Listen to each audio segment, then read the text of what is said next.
itu saya akan menjelaskan mengenai apa itu penyitaan. Jadi, penyitaan adalah suatu tindakan persiapan untuk menjamin dapat dilaksanakannya putusan perdata, di mana barang-barang yang disita untuk kepentingan kreditur dibekukan lalu disimpan dan dijadikan sebagai jaminan serta tidak boleh dialihkan atau dijual. Kemudian yaitu fungsi dan hakikat penyitaan. Penyitaan berfungsi sebagai tindakan persiapan untuk menjamin dapat dilaksanakannya putusan perdata yang diajukan penggugat di pengadilan. Hakikatnya, penyitaan merupakan tindakan pembekuan terhadap barang-barang atau harta kekayaan milik tergugat untuk kepentingan penggugat.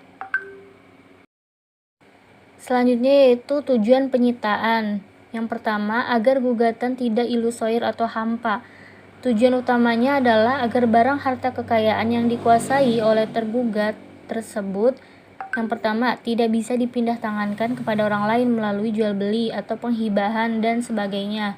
Kemudian, tidak dibebani dengan sewa-menyewa kepada pihak ketiga.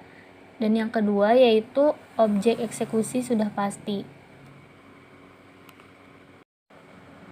Yang selanjutnya yaitu bagaimana prosedur penyitaan. Yang pertama dapat diajukan secara terpisah dengan pokok perkara, bersama-sama dengan pokok perkara atau surat gugatan. Selanjutnya yaitu setelah perkara diputus dan diajukan melalui permohonan oleh pihak yang berada dalam sengketa. Kemudian disertai adanya alasan-alasan atau terdapat kemungkinan tanda-tanda tergugat, debitur, akan mengalihkan barang-barang dan harta kekayaan miliknya. Mungkin itu saja. Selanjutnya adalah materi mengenai bentuk dan jenis penyitaan yang akan dibawakan oleh Saudari Yuyun. Baiklah, selanjutnya saya akan menjelaskan tentang bentuk dan jenis penyitaan. Bentuk 1. Sita revindikasi diatur dalam HIR pasal 226 dan RPJMD pasal 260. Kedua, sita jaminan diatur dalam HIR pasal 227. 3. Sita eksekutor, jenis atau objek terbagi menjadi dua, terhadap barang milik sendiri atau pemohon, terhadap barang milik debitur atau tergugat. Barang dibagi menjadi tiga. Pertama, barang bergerak. Kedua, barang tetap. Ketiga, barang bergerak milik debitur yang ada di tangan pihak ketiga. Selanjutnya, jenis-jenis sita di luar HIR. 1. SC terhadap kreditur diatur dalam RV pasal 750. 2. Sita gadai diatur dalam RV pasal 751. 3. Sita terhadap debitur yang tidak mempunyai domisili yang dikenal di Indonesia diatur dalam RV pasal 757. 4. Sita atas pesawat terbang diatur dalam RV pasal 763. 5. Penyitaan terhadap barang milik negara. Selanjutnya, barang-barang apa saja yang dapat disita secara konservator? 1. Barang bergerak milik debitur dapat diletakkan sebagai sita rangkap. 2. Barang tidak bergerak milik debitur yang diumumkan oleh kepala desa melalui berita acara penyitaan didaftarkan pada KTP, dilakukan oleh jurusan di tempat barang terletak, dan disaksikan oleh pamong desa. 3. Barang bergerak milik debitur yang ada di pihak ketiga atau orang lain. Bismillahirrahmanirrahim. Nama saya Yopi Nurul Ahini. Saya akan menjelaskan tentang bagaimana caranya dan siapa yang harus melakukan dan menjalankan penyitaan. Yang pertama diajukan oleh panitera PN jika berhalangan diganti panitera luar biasa yang ditunjuk oleh ketua PN. Yang kedua didahului adanya surat perintah penyitaan dari ketua PN. Dan yang ketiga, pelaksanaannya harus dibuatkan berita acara dan isi berita acara. Baik, selanjutnya, apakah semua barang-barang milik debitur dapat dikenai sita?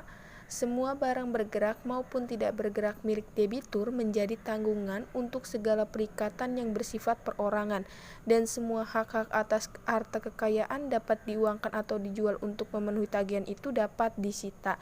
Diatur dalam pasal 1131 KUHP Perdata. Tidak dapat disita jika hak-hak tersebut bersifat perorangan berdasarkan pasal 823 hak pakai dan pasal 827 hak mendiami KUHP Perdata. Baik, selanjutnya apakah barang milik negara dapat disita? Pada dasarnya, barang-barang milik negara seperti uang negara yang ada pada pihak ketiga, piutang negara pada pihak ketiga, barang-barang bergerak milik negara itu tidak dapat disita, kecuali ada izin dari hakim dan izin tersebut harus dimintakan kepada Mahkamah Agung. Terima kasih. Pengukuhan diwajibkan bagi setiap putusan pengadilan agama yang telah mempunyai kekuatan hukum yang tetap mengenai perceraian yang timbul karena gugatan dan pembatalan perkawinan.